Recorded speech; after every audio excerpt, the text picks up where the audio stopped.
Hello, welcome back to Mike's Watches. Today we have the state of the collection video where I'm going to show you my current 7-piece collection which is contained in this box. First of all, this is the state of the collection 2025. Welcome. First of all, we have a wristwatch check.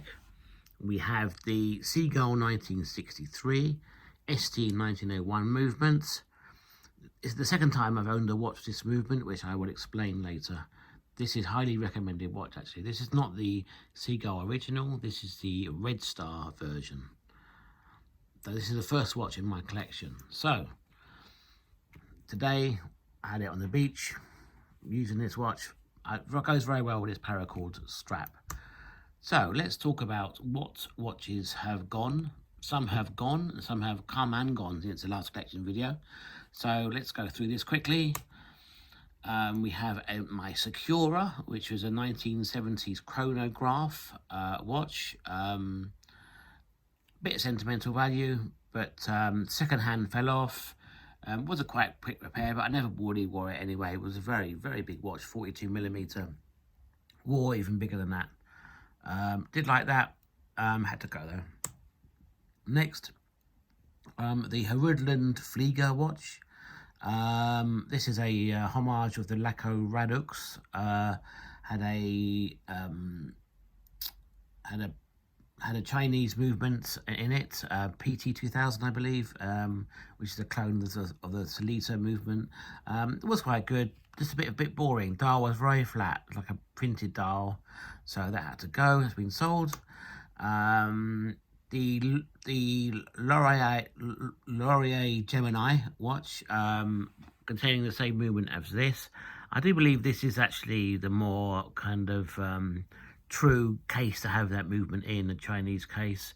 This actually probably is a Chinese case also. Not a massive fan of that brand now. Laurier was quite an interesting watch to have at the time. I believe this watch and the Studio Underdog watch chronograph still the best way you can get a Seagull movement in it, a Seagull ST 1901 chronograph, but at the moment I prefer in the original case, right?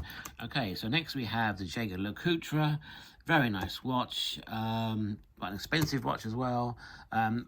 Sold it for a loss, but it was a bit too small. Very nice watch, really high quality. Jaeger LeCoultre, obviously, you can't go wrong. Very, very reliable, like quartz-like accuracy.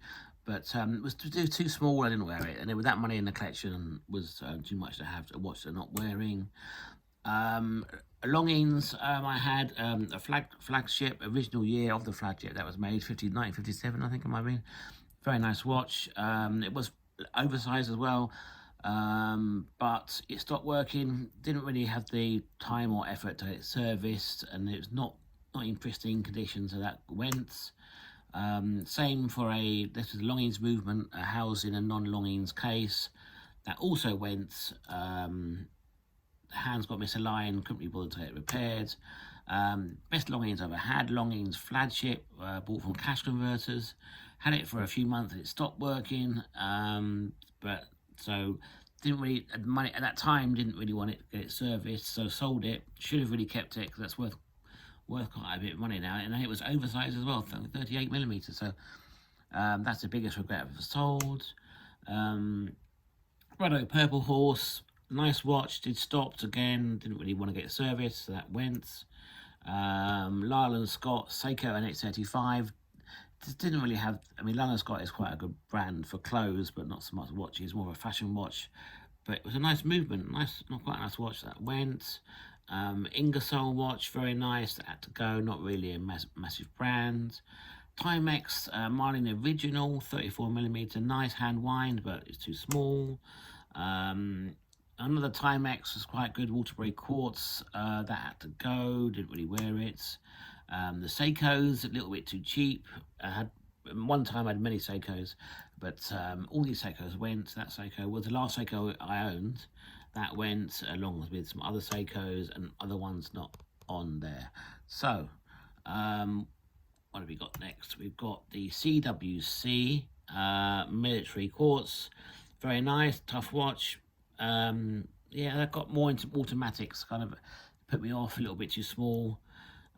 Same with the original military issued military quartz, which had a fault with it anyway, so that got sold for a profit actually. Had a marathon medium search and rescue, very nice watch, a little bit too small, and also preferred automatic over quartz again. Marathon general purpose quartz, again like the last watch with a tritium tube, that was very good watch. Pretty should have kept that actually. It's quite a nice watch. A bit small, but it kind of like suited the watch. But the 15 meters of water resistance really put me. If that had been 100 meters, I would have kept it.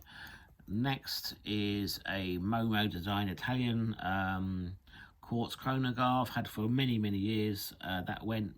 Really prefer mechanical chronographs. So this is the Mondane I had, quartz, very nice. It just went. It was just a bit bad. The crystal was too far gone, scratched. Just didn't like the ticking really. So I would like that watch in automatic. It'd be quite interesting. Bifora was very good. Nice reliable watch, but a bit too small. I had a Gucci GG25270. Bought it off eBay. Wasn't 100% sure it was authentic, but opened the back. I think it was authentic. The case looks as it should do, but never wore it, so that really got sold. And a John Payer special quartz tank. I did quite like that. It was actually after this watch for quite a while, but never wore it, and that actually went way too small as well. It's far too small. Had it's a bit of a regret, Rado Diastar. Was a bit too, really loved that watch, but it was a bit too small. The legibility was not very good. Silver hands on the silver background, couldn't really read it very clearly. So that went. Had a Vostok Komandansky. Had it for quite a few months and put it in the water. It stopped working, so that's gone as spare repairs. And I mean, has more has come and gone, but this is just a kind of the highlights. Had this Polar smart training watch, GPS, everything, but never really used it, so that's gone. So let's go with the current collection. So the current collection, as I said before, we've got 7 watches in total. We've got 6 in here, 1 on here, the Seagull 1963 Red Star version. So these are the 7 watches in I have it in the collection. This is all we have in my collection now. No spares and repairs. This is the whole collection. So first watch is the Bulova Devil Diver. Quite famous from watch this. Quite a nice, quite a big size case. I think it's 42 millimeters. But kind of the way it's shaped is quite nice. Very tough watch. This is my real beta watch, really. Don't really like it on the metal strap. Prefer it on. This is on a green NATO. Goes well with that. So that's the first watch in the collection, the Bulova Devil Diver. Next we have a very brand I'm quite a big fan of, Tissot. Quite an affordable brand, I feel, and you get quite a lot of quality for the money. So this is a Tissot Petite Seconds, Heritage Petite Second, 42 millimeter case. Quite a big watch. It's got a Unitas movement, 6898 movement, 97 movement, not quite sure. It's got a Unitas movement, now owned by ETA. Really nice watch, really like this watch. A little bit plain face, so I like it on a coloured NATO or strap, which this is. Kind of suits it quite well, I think. So next we go to the band called Armand Nicolette, based in Tramalan. Quite an unusual brand, not really mentioned it often, but got quite a good deal on this watch. This is the Armand Nicolette J09. Not much to say. It's got very nice quality, very versatile watch. Works well on. I've got it on a two-tone metal bracelet. I've got a leather, but it goes well on this kind of Velcro strap, I think, for some reason. Quite a versatile watch that probably never leave the collection. Probably these first 3, none of these, actually almost everything in this box now I don't think will ever leave the collection. So this is probably going to be my last kind of watch collection, unless I replace one of these. But next is the Frederick Constant, quite a nice company. I like kind of independent. I think they're owned actually by Citizen now, but do like their output. Do like their modern kind of automatic watches.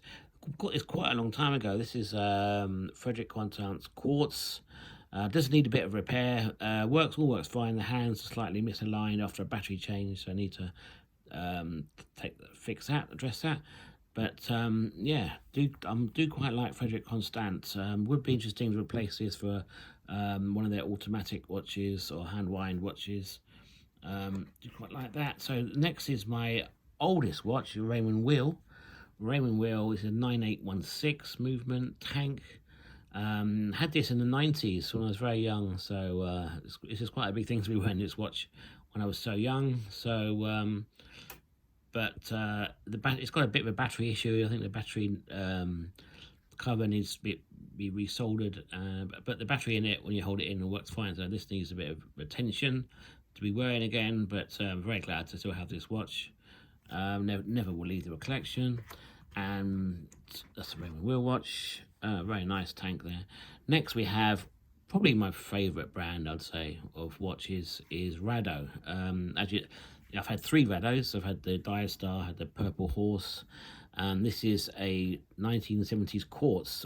I saw this on eBay, the kind of ellipse, called it ellipse case. I just really like the Rado have got some design language. It's really unique. Do like the materials they use also.